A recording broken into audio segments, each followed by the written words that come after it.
Bonjour, dans cette vidéo, nous allons représenter la force suivante et indiquer ses caractéristiques. Donc on nous parle d'une force d'une valeur de 40 newtons nécessaire pour soulever un cartable. Alors on va commencer ici d'abord par noter les 4 caractéristiques. Donc ici on nous parle d'un cartable que l'on doit soulever. Donc la direction elle est verticale.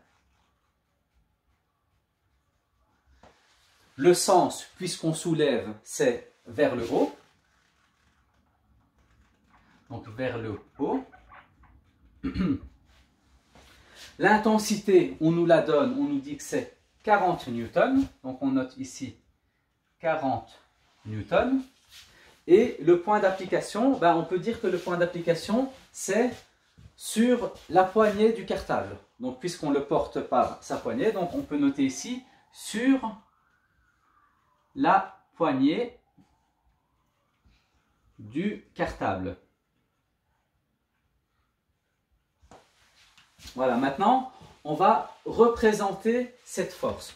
Donc pour ce faire, on va dessiner ici un cartable. Donc voilà, ici, comme ça, avec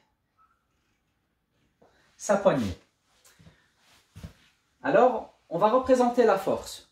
On va commencer par le point d'application sur la poignée du cartable. Donc, on note ici le point d'application.